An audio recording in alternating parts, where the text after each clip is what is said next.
Debt is a heavy burden on individuals. As time goes on, more people are getting post-secondary education. Whether they find a job afterwards is one issue, but in most cases, you can be sure that they are left with a massive pile of debt. Each person is definitely different, but if we look at the state level, it seems that some are certainly worse than others. You came here for the truth, so let me unveil that for you. Today we're going to look at the issue of student debt. This is going to be a really quick video, hopefully. Let's begin by taking a look at the total amount of student debt today. Directly from the Federal Reserve's own website, you can see that it has escalated past $1.5 trillion. This will never stop growing. It's going to have to continue until the bubble pops.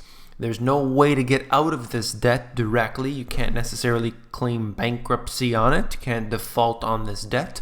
So what people are doing is actually paying it off with an alternative source of debt and then going bankrupt on that. That's how extreme this scenario really has become. Okay, so I'm going to show you a different graphic here in just a moment, but this goes along with that, and we're talking about the student loans.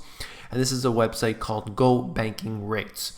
Go Banking Rates studied the student loan debt load and the percentage of students carrying debt after graduating from a four-year college in every state except North Dakota. So you can go through this if you're interested to really break it all down. And it shows us how very, very serious the problem is. So the student debt crisis is hitting these 10 states hard. So there's another link here that's connected in with the same article, and I'll just move through a few of these because it's going to take too long if I were to cover everything. But here we are.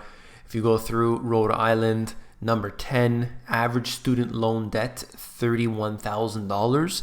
Percentage of graduates with debt is 61%. All right, then we move through to Alabama, Maine, South Dakota, Massachusetts, Minnesota, Delaware, Connecticut, Pennsylvania, and New Hampshire. I mean, when you're talking about $36,000 in debt and 74% of the graduates are coming out with debt, that is not normal. How is somebody ever going to get out of $36,000 of debt if they're moving out of their parents' home? They now have to worry about their rent or their mortgage payments if they're moving out. They got food, they've got energy, they've got transportation, they've got their student loans which have accumulated, and all of this is financed by debt. Okay, so somebody's making money off of all of this, especially because these student loans, just like credit card debt and everything else, are securitized. So what does that mean? Okay, so they take your debt. When you think it's just you owe that person something, or you owe that business something,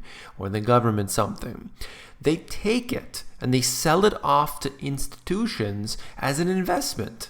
Your debt is an investment to other companies. A lot of people don't realize that because they make their payments. That's all they know. But this debt is an actual instrument, as they like to call it, and they take it, they collateralize it, so they put it in with a whole bunch of other people, so your neighbors or somebody in a different state, or credit card debt, and maybe their mortgages and car loans. Everything's all put together in some cases, and they make it an investment, and they get their friends at the rating agencies to give it a very good rating, even though it's very, very low quality debt. And they take this, and you can actually produce money from it. That's right, that's what they're doing. So essentially, this is the reason why they've allowed student loans to get this big. And it's also an interesting fact that when we see that the more people that are getting these post-secondary educations, the more it dilutes the value of it. And that's not to say that you shouldn't go to a post-secondary education. Whatever it is you want to do, none of my business. I just think that statistically, we see more people today having their university college degrees than, let's say, 40 years ago. And as that happens, it seems like the value of that has really declined. At the same time, more debt.